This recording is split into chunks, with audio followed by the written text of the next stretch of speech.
Eu sou a Fran Borges, você está no Prosa de Algo Mais, e hoje nós vamos conversar sobre Crime e Castigo, do Fyodor Dostoiévski, logo depois da vinheta.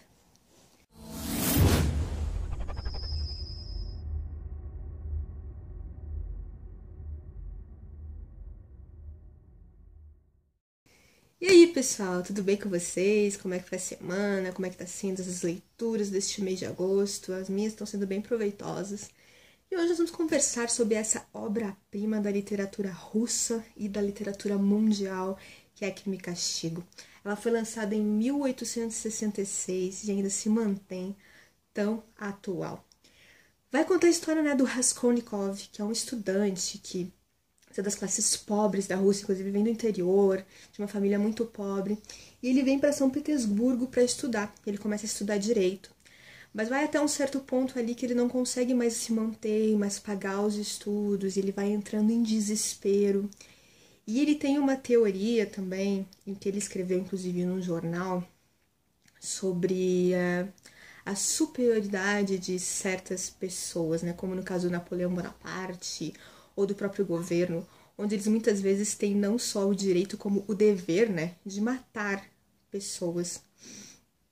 Nos casos de guerra, e inclusive são vistos até como heróis, né, no final disso tudo. Então ele tem essa teoria de dizer que algumas pessoas conseguem fazer isso e elas são superiores neste sentido, se é que dá pra mim entender.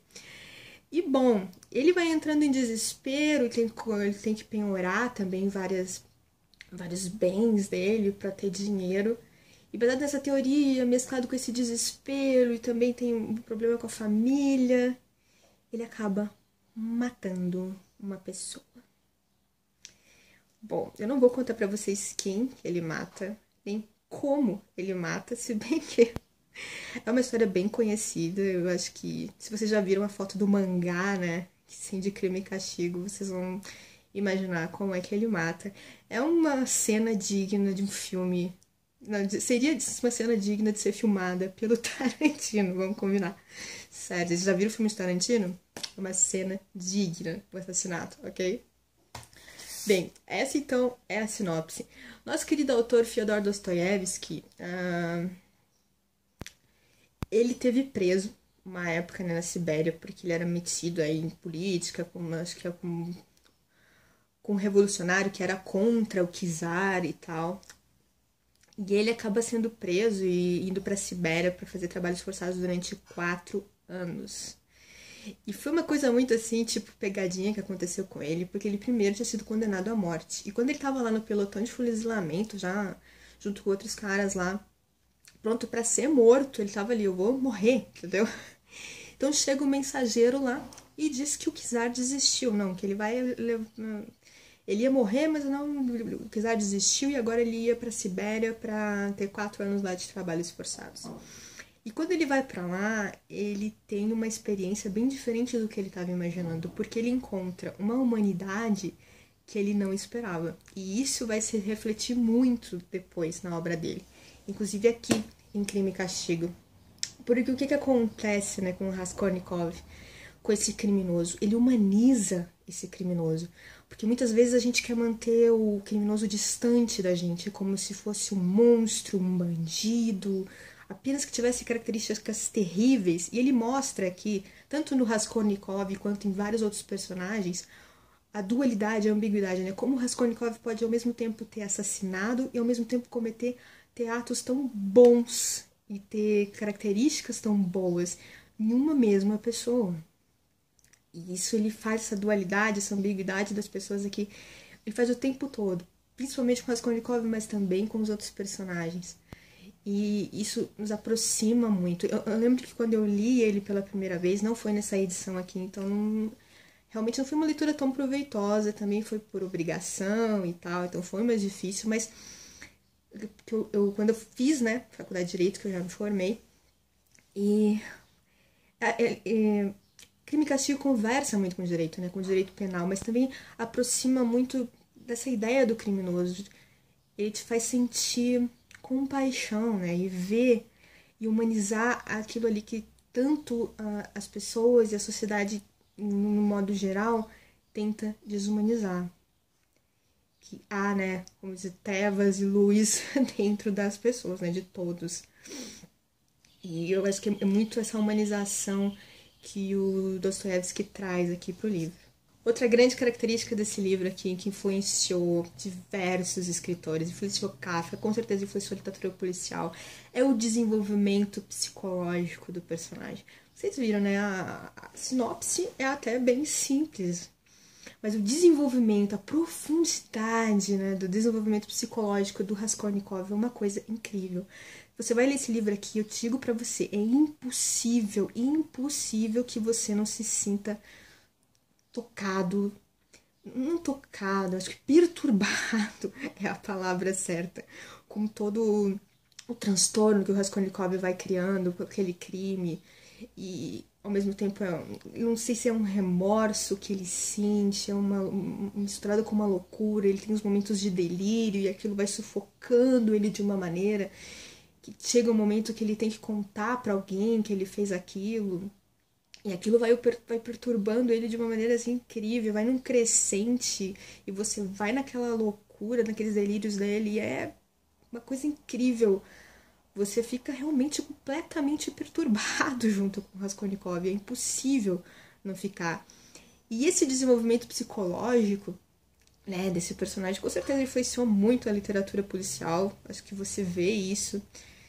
Eu li muita literatura policial, leio muita literatura policial e com certeza, gente, olha, muita gente bebeu aqui dessa água, desse grande desenvolvimento aqui, né, desse grande personagem.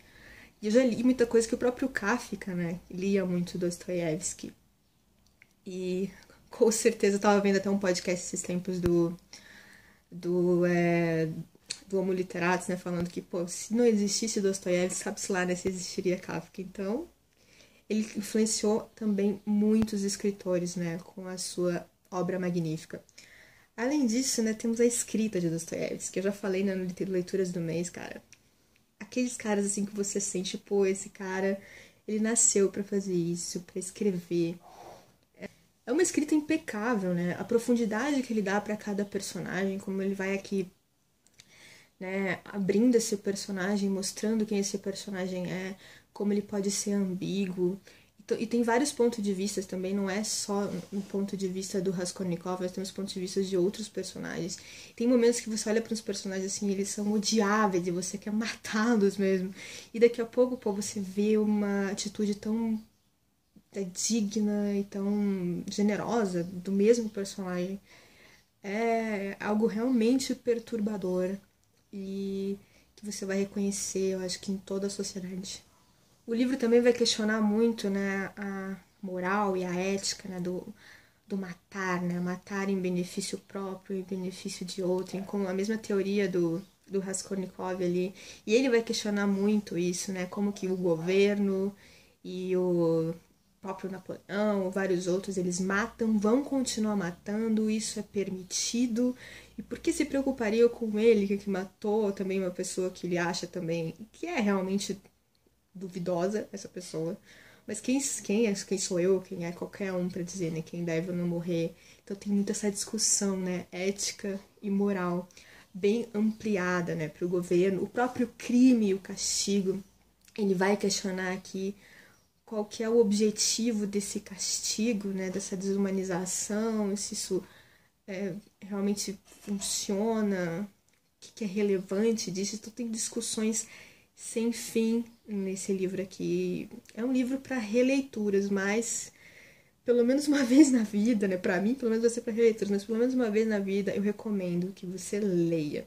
Não é um livro difícil, não. O vocabulário é tranquilo para você ler.